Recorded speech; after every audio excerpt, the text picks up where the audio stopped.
দাইমি সালাত। আর সে আসছে আসল কথা, দাইমি সালাত তার মানে এই যে 5 ওয়াক্ত নামাজ, এটা কোরআনে কারিমে নেই, এটা পড়া যাবে না। দাইমি সালাত তার মানে ধ্যান করো বসে বসে, এটাই হলো সালাত। এখন আমার কথা হলো 5 ওয়াক্ত নামাজ কোরআনে নেই। আমি এই প্রশ্নটাই করতে চাই যে হযরত ওমর রাদিয়াল্লাহু তাআলা আনহুকে কোন সময় ছুরি মারা হয়েছিল, যে ছুরির আঘাতে আস্তে আস্তে তিনি মৃত্যুবরণ করেন পরবর্তী সময়, সেটা হলো ফজরের নামাজ, সবাই জানে। তাইলে এইবার এই কথার উত্তর তো সে দিতে পারবে না। পারবে? বহু দলিল আছে। দলিল কি? নামাজের হাজার হাজার কোটি কোটি প্রমাণ। এটা কি প্রমাণ লাগে? কিন্তু তারা যে নামাজ পড়ে না, তার একটা ব্যাখ্যা তিনি দিচ্ছে যে এটা এইভাবে হয়, যার কারণে নামাজ পড়ি না। আল্লাহর হুকুম পালন করতে হবে। আল্লাহ ইবলিসকে বলছে আদমকে সেজদা করো, সেজদা করতে হবে। ব্যাখ্যা না যে আদম আমার থেকে খারাপ, আদম মাটির তৈরি, আমি আগুনের তৈরি, এইটা না। করতে হবে, সেজদা করতে হবে। আল্লাহ বলছে নামাজের ভিতরে সূরা অথবা কিরাত পড়তে হবে, যেখান থেকে তোমার সহজ মনে হয় পড়তে হবে। এখন তার ব্যাখ্যা করে নিজেকে আল্লাহ সাজানো, এই যুক্তি দিছে শয়তান।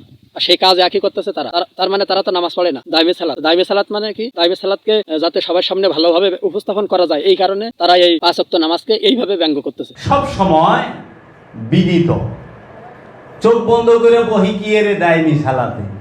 তাহলে ধ্যান করতে হবে চোখ বন্ধ করে এবং অন্তঃচক্ষু খুলে। এর দলিল কি? এর দলিল হলো আমাদের নবী হীরা গুহায় ধ্যান করেছিল, সেটা এর দলিল। আমাদের নবীর সময় অন্য কোনো নবীর কিতাব ছিল? তখন তো আমাদের নবী জন্মগ্রহণ করছিল কোন সময়? আইয়ামে জাহিলিয়াত বলা হয়। এই কারণে এই চতুর্দিকে এই জাহিলি কাজ কারবার দেখে তিনি হীরা গুহায় চলে যেতেন, যে এখানে অন্তত মানুষ সঠিক পথে কিভাবে চলতে পারে, শান্তিতে কিভাবে থাকতে পারে, সেটা কিভাবে খোঁজা যায়। আল্লাহ তাআলা বলছে না, আল-ইয়াউমা আকমালতু লাকুম দীনাকুম, যে আমি তোমাদের দিনকে পরিপূর্ণ করে দিয়েছি।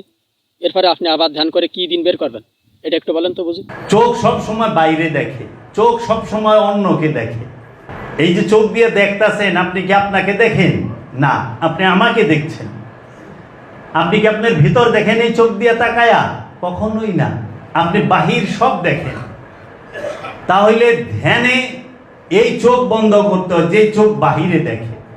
আমাদের মধ্যে এমন একটা চোখ আছে যে চোখটা ভেতর দেখে। ওই চোখ যখন দেখে আমার মধ্যে লোভ কেমন আছে, হিংসা, কাম, ক্রোধ, তখনই আমি স্টপ হয়ে যাই। আমি কারে গালি দিব? আমি কারে গালি দিব? আমি কার কথা কমা? আমি তো সবচেয়ে বড় অপরাধী। বাবা কাজী নজরুল ইসলাম বলছে যে নিজের পাপের পাল্লা বাটখারা দিয়া অন্যের পাপ মাপো।